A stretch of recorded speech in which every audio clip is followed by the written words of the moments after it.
Video shrinks the distance between you and your audience. And if you are Mm, looking to sell more, to increase your clients, you are taking, if you're not on video, you're lengthening that time that it takes for someone to actually decide if they want to go the next step with you. Hey everyone, welcome to another episode of Win the Hour, Win the Day. And I am your host, Chris Ward. And today in the house, we have Donna Bowling. And I will tell you, Donna really delivers when it comes to video content. And she is coming here today to talk about us about our video content for social media. And boy, oh boy, is she the one to do it because she really has, I don't even know, Donna, I don't even know really how to describe this. First of all, let me welcome you to the show. Welcome to the show. Thank you so much, Chris. I'm happy to be here. Okay, so I think I know there's more to this than what I'm understanding. But when I look at your videos and when they stop the scroll and when they're dynamic, there's nothing, forgive me for saying this, I don't want to say there's nothing fancy about them. There's no big trick or hack. There is just this personality that I feel like I'm walking through the kitchen in my own house and you're maybe talking to my friend. I'm walking through, I'm like, wait, what? Hold on. What are you guys talking about? I just get sucked in as if we're in mid conversation. And it's not because you do crazy hooks or anything like that. It really, you're one of these annoying people that make it look so easy and personable that you think I can do it. Why can't everybody like me the way they like her? So I know there's more to it than that. So tell us where we start. Oh my gosh. Number one, thank you. That's my goal. My goal is to make video content easy and relatable and attainable for any business owner out there. And I'll tell you, I come from the Hollywood world, right? So used to be a casting director for 15 years, and I discovered a bunch of celebrities and Disney stars, and I worked for Disney, Nickelodeon, ABC, MTV, the list goes on. My husband is a current director of photography. He's a DP, a camera operator on shows like Dancing with the Stars and The Bachelor. So we are very immersed in this world here in LA. And what I found was a lot of people that were teaching video content to entrepreneurs were really focusing on the gear, on the Okay. lighting, on the audio, on this kind of idea of set yourself up to almost have a studio like Mm, presence. And I think that is total BS because we are not, most of us, I maybe am now in my business, but most entrepreneurs that need to show up and create video content online, just in 2022, are not content creators by nature, mm, not entertainers. They are not video personalities. They're not broadcast journalists. They are literally interior designers, real estate agents, mm, coaches, nutrition experts, doctors, architects, like whatever it is that they do in their normal day to day. And they have no choice but to market themselves. They have to market themselves by using video. mm, The reason why they're not doing it, there's so many reasons, but the main reason is it's overwhelming. And the reason why it's overwhelming is because they think that they need all this fancy lighting and gear. They don't realize how really what we want as consumers, as viewers, as content, like people that that watch TikTok or Instagram, we just want to feel like we get to know you with your mm, phone. That's it. mm. We just want to feel like we're in your space, just like you said, walking through the kitchen and hanging out with you. Now, let me jump in here though for a second, because I do struggle with this, right? Okay. What I struggle with is understanding that anybody at this point in time thinks that you can have a business without putting video content out consistently. Like it's like to me saying you don't have to wear pants to work. Like you Mhm. got to wear pants to work. And we shouldn't even have to cover this at this point. I do have a hard time believing with the technology we have in the phone that somebody could use that as a distraction and say, oh no, I need better equipment. Maybe I need better audio, whatever. But I want to lean into this a little bit more because your ability to get engagement and make it feel like this is very approachable is so much more than just you holding up your iPhone. Because there's lots of us out there doing that. And it's like, yeah, okay, I'm not distracted. I know I have to be out there. I know I can just use my iPhone, but we're still not delivering this essence that you have the ability to do. Yeah. I think there is definitely truth to the fact that some people are compelling or more compelling to watch on TV or on video or in movies than others. That's not like a fake thing. That's not fake Mhm. news. It's real. That's why reality shows have casts that are amazing on camera and they're so watchable. And that's the thing that I want to talk about here is when I used to be a casting director, I used to audition thousands of people for one role. Now, every single one of those actors had the exact same tools as they walked in the room. They had the exact same Mm. character breakdown description. They had the exact same script to read, the exact same notes. Some of them went to the exact same coach to practice before they walked in. Why is it that out of thousands, only one got the role? That's because that person brought themselves to the character and showed Mm. us as casting directors what we were looking for. And I think what happens is as entrepreneurs, we think we need to fit this mold to be like the other person that's doing this online. And I want to Yeah. really warn people out there, if you are not of that personality that's really bubbly, that's really great on camera, that's really comfortable, two things. Number one, please be yourself, even if it's awkward, introverted, quiet, strange, nervous. I'd rather that than feeling like you're putting on an act. That's number one. Number two, your right people, your audience that wants to hire you will be annoyed by someone like me that's super bubbly and over the top. They'll want someone that's a little bit more chill and reserved. I think that there's space in the online space to be exactly who you are in real life on camera because your audience will like that about you, the right audience. Now, remember that I am not for everyone. I'm a video coach that is not for everyone, just like other video coaches are not for everyone. But the right people will find me because they're going to see themselves in me. And so That's if a sorry, go ahead. no, I just want just to finish Yeah. that Yeah. statement. I think this idea that we have to pretend that we need to almost put it on camera, dated. That's what they used to do in the commercials. Hi, I'm on a Yeah. Yeah. I mean, like what were those QVC, right? Like Yeah. I'm on QVC. Yes, you need to have energy, but you also don't want to be fake. And especially nowadays where TikTok, think about TikTok. People spend all their days on TikTok. Why? Because they're seeing real life people with real life stuff and real life. They're not seeing stars. They're not seeing celebrities. They're seeing just a random mom in a parking lot talking about her purchase at Target. She's not putting it on. She's being her, just as she would on FaceTime. Yeah, yeah, the FaceTime, that's a really good point to nail it down. And I think what happens is I don't think anybody, I struggle with the word being authentic because I think no one goes to be inauthentic. And I think even the word fake, it's, I wouldn't be fake, but what would happen is I would think I'm in presentation mode. So here's course. Chris, whatever at level 5, but now I'm going to throw my shoulders back and then try to be more professional at level 7, professional mode. And I think what happens there is we think there's a different version of ourselves that it either needs to be heightened. And to your point, I think you're really right. I traditionally have high energy. And for a number of years, I thought, oh, that could be coming off as less professional, maybe a little juvenile. So I was trying to tone that. But then I was working with people that didn't appreciate it. And then the people who did appreciate it were like, Chris, just get to the point. We love your energy. I'm like, oh, sorry, but I was attracting this person, the appointment before you, the client before you didn't like it. So you're trying to be different people, really. So I had to give that up. When I was in casting, I'll never forget it. A big executive over a network that we worked with told I had a casting partner. She and I were both that happens a lot, teams like casting teams. Yeah. And we were both young. We were the youngest casting directors. I was 26 years old casting my own show. And she and I were told that we needed to act older. We needed to be older. We were coming off too young. Her voice was like a high voice, just a naturally high voice. So we were actually told by an executive, you should try to make your voice deeper. And then to me, I would have just like a fun style of clothing, which is just like who I am. And I was told it's not professional enough.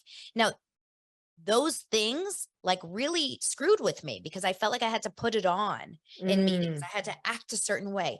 But hey, we are our own bosses. If you're an entrepreneur or a small business owner, your only boss is you or actually the client that you're trying to attract. If you're putting on a deep voice and trying to pretend that you are more professional, that's not going to attract your dream client. It's going to attract a client that you don't want to work with because they're that. So you gotta come out and be who you are. There's no other way around it. So for the advice for those of people that feel that they're not compelling or not exciting or not interesting, I highly suggest something like Instagram stories. If you are not using Instagram stories, and I don't know, Chris, you tell me if your audience is or not, but if you are not using Instagram stories regularly to get comfortable and more connected to the camera, you're missing out. It's very low stakes. Only your followers can see it. So people who have already chosen to Mm. opt into you, and only a very small percentage of your followers actually see it. So if you're going to practice anywhere on camera to get more comfortable, that's a great place to start. I think the lesson here, what I hear, which is very important, is look, this is not a performance thing. This is a talking thing. And so the big takeaway I already got from you is think of it like FaceTime versus a video presentation, because we get caught up in, oh, I'm at work and I'm presenting. And which reminds me constantly of how we all work so hard to fit in, but the ones that do so well are the ones that stand out. Oh, this one, what I love about my accountant is she doesn't sound like an accountant. She's fun. She's interesting. She's not like the other accountants. Somebody who's on stage, again, you get seduced to thinking, oh, if I'm a speaker, I have to be professional. No, I love how refreshing and raw they are on stage. So I think we get the lecture of be yourself. That's one thing. But I think the visual that we can all hang our hat on really was potent of what you said was think of it like a FaceTime. And on that note, so many of us feel like we have to put it on when the camera's on. And let's be honest, right now we're recording a podcast. Like I'm probably a little bit more animated than I normally would be because I am trying to make sure that I'm delivering a good, solid podcast for you. But when I'm on stories and talking, if you got on FaceTime and you spoke to your best friend, Chris, who's known you for 30 years, and you get on FaceTime and you're like, I would like to tell you a story today. Like, what is going on with you? Instead, it's like, oh my gosh, the craziest thing happened to me today in the gym. This guy came Right. up to me, like, share stories, just share, but make Right. it so that no one feels that when they meet you in real life, because this is personal branding 101, right? When they meet you in real life, which is the goal ultimately, is to work with someone and have real life conversations with people or go on stages or whatever. They're getting exactly what they are seeing online. Have you heard, like, there's all this news right now about James Corden. He's the late night show Yeah. host, whatever. He is so funny and vivacious and bubbly on the show. But those who really know behind the scenes, they've heard some really nasty stuff about him. They just have never seen it. And then just this week, the owner of Balthazar, a very famous restaurant in New York City, has released this scathing review saying he's been banned from the restaurant because he's so horrible to the staff. Now, that is the worst thing that can happen to a brand is wait, what we're seeing is not real. I want to see Right. what I'm going to get in real life if I meet you at the market. The celebrities are full of that. They're falling from the trees like nobody's business now. I Like, know. oh, we like this one until that one did that and up in charges of that. I'm I very think- happy not to be famous. yeah, no, thank you very much.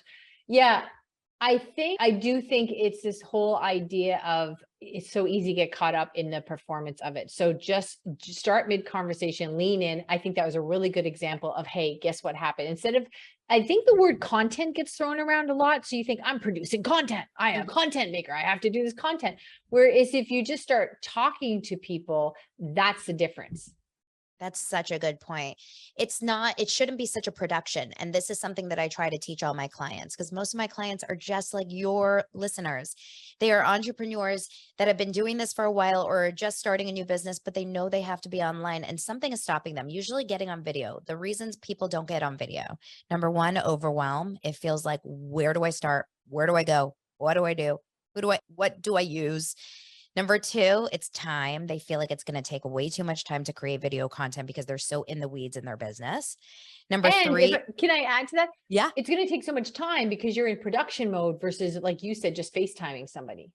Well, so what's Right. happening is a lot of people feel like I am going to create content today and they Yeah. go into like batch creation mode. No, just take your phone out and film you saying something in between your client calls. Like, for example, right now, Chris, we're having this conversation. I can hang up on this conversation and I have 30 minutes before my next call. What I can do is I can just record myself. I don't have to worry about posting it. I don't even have to worry about editing it, but I'm just going to actually document it and say, oh, I just had this interesting conversation. We talked all about the difference between performing and just showing up and whatever. Content. Yeah. We Yeah, overthink yeah, it.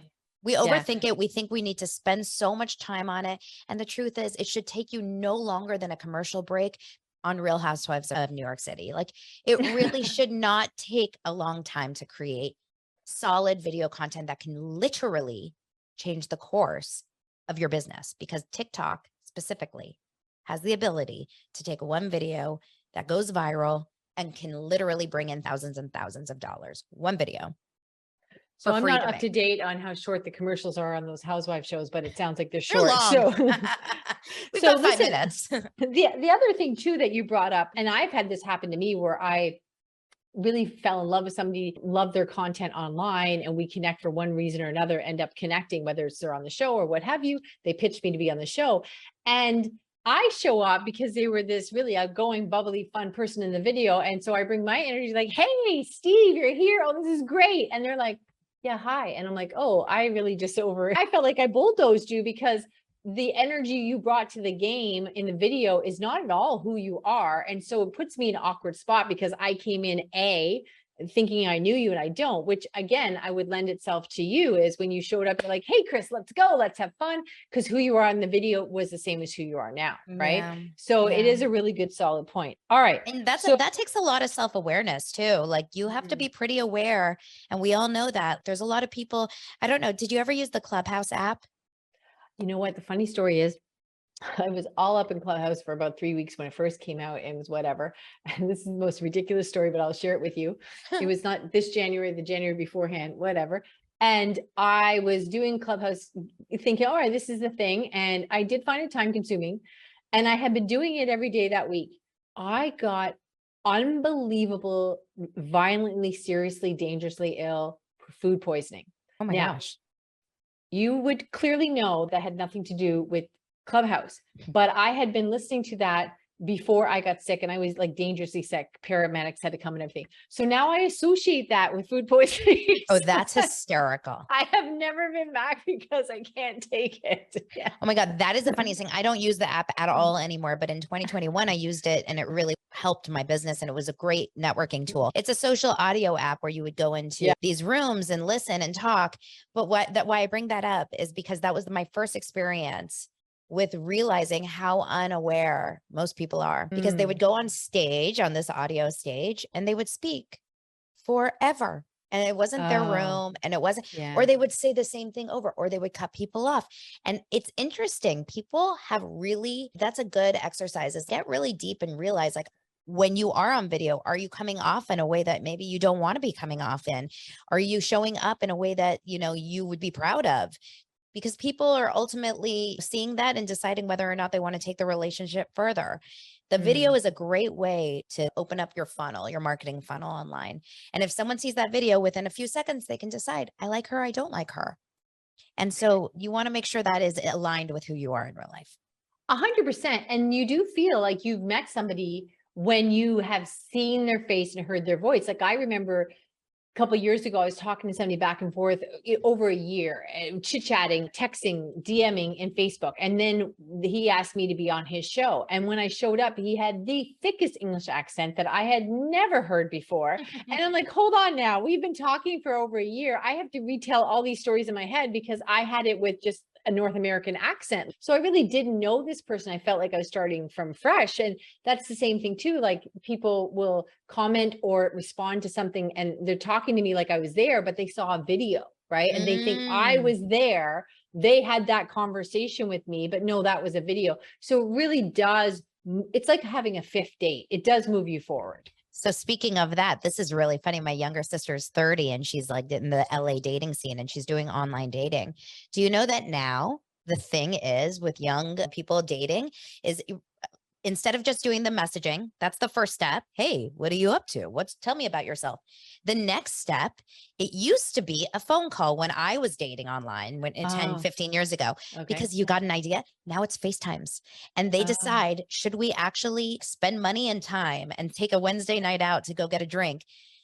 If you get on a FaceTime with someone and you immediately don't feel it, you're done. Like you don't even need to take it further.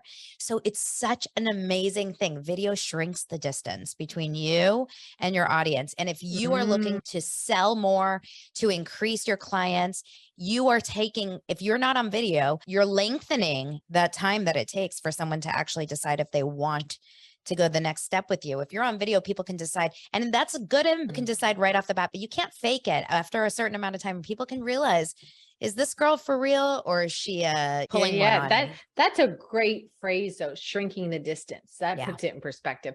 And I think too, again, I'd like to think that you just know better at this point in the game that you have to have video online. There's just no A lot getting of people around it. don't. Really? See, I don't understand that. Put your big boy and girl pants on and get out there. Like, where do you think the business is going to come from? I can't wrap my head around that. I I can't. think it's like a real, true, paralyzing feeling for a lot of people because so many people are in their heads about what they think the other people are going to think. And it's usually not strangers. It's usually their ex-mother-in-law or their like high school boyfriend that still follows them on social, or their ex-best friend, or maybe a coworker. A lot of people struggle with that. It's like someone in their life, in their past, that one person is running their business in their head. Every time they go online, they think that person's going to judge me. There is I get the point there. I remember a really long time ago, the first time I was in a wedding and I videotaped it and I had to give a speech. And when I saw the video, I thought there's not enough alcohol in the world for me to watch that twice. Thank you very much.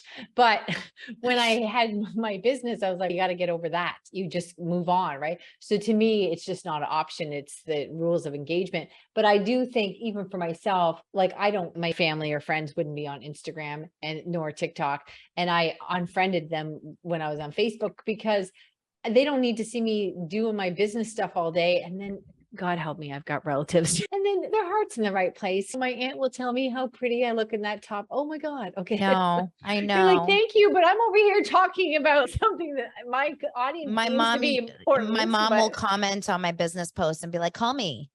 Yeah. Yeah. I'm like, Mom, here's the thing. Here's the thing. A lot of people don't unfriend or don't want to do that because they don't want to be rude, or maybe they also, in this day and age, a lot of people don't just post business content. A lot of their content is personal and business. And so they don't want to unfriend people out.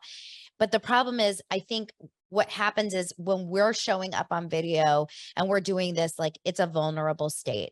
You're putting yourself out there for potential trolls, for potential online hate from strangers, from this, from that. And actually, in a weird way, it's okay to get comments from people that don't love you because that means you're making a difference. You're creating some sort of a stance.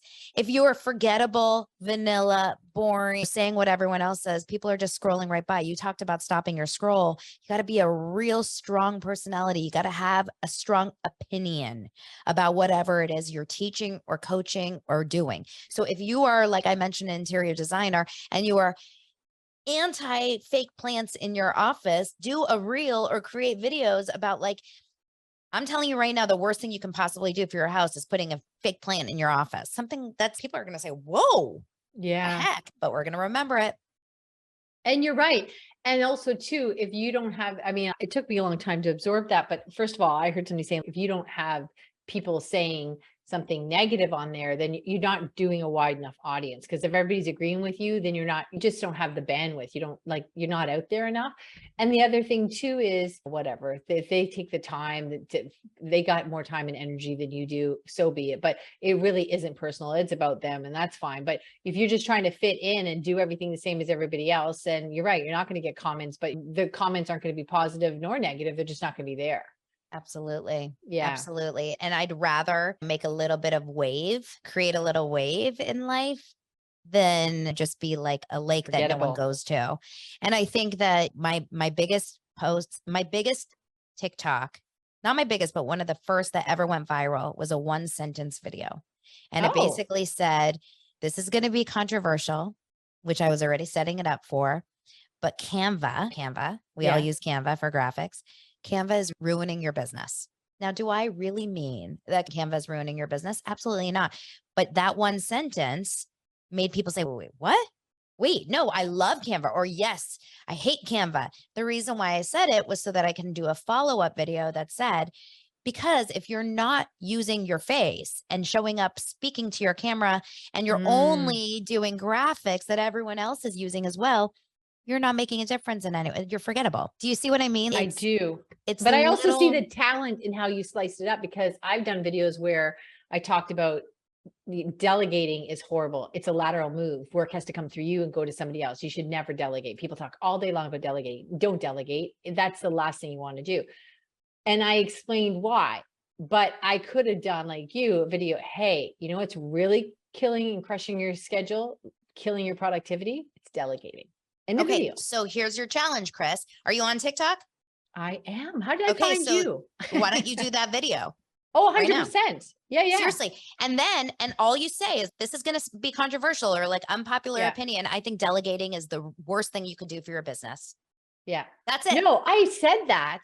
But where I think you put it upped it a notch, put it on steroids, is I have said that. I have no problem owning that. I said it, but then I explained it. I think the example Exactly, you gave, that's make it shorter. Yeah. So actually a friend of mine who is really like big into the TikTok data, he actually suggested that, because I was like, people are going to wonder why. And he's good. Let them wonder why. Rewatch it, comment, question it, send it to a friend. Yeah. Awesome.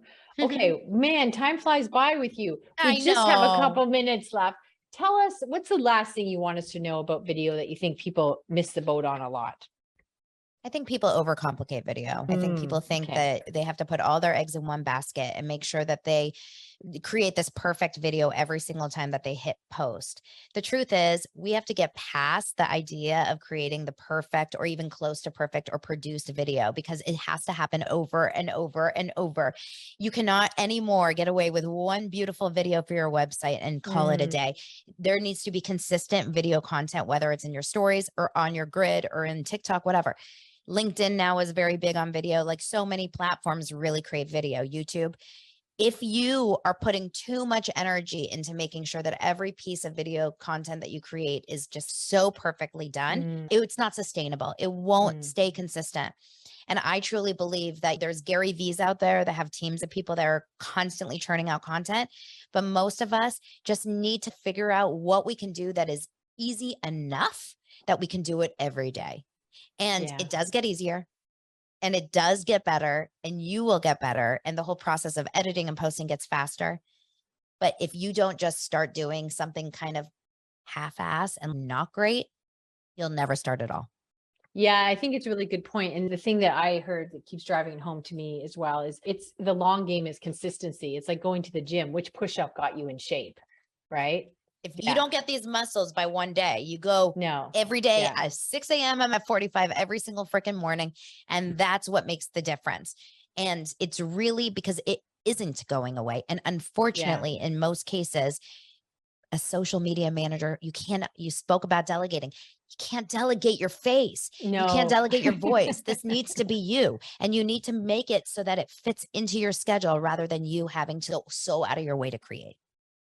Dana, where can we find more of your brilliance? Donna. Sorry. Oh, yes. You know what? Yes. And thank you for correcting me. Oh my God. It's Dana though. So I know it's Donna Dana. It's an Israeli name. Donna. So you can find me on Instagram at This Is Donna Bowling, of course, DANA. And then also on TikTok at This Is Donna Bowling. I have a website, donnabowling.com. I have a podcast show up on video, and I have an upcoming course called Brand Like a Star, which basically takes an entrepreneur through the process as I would an actor who was trying to get the job.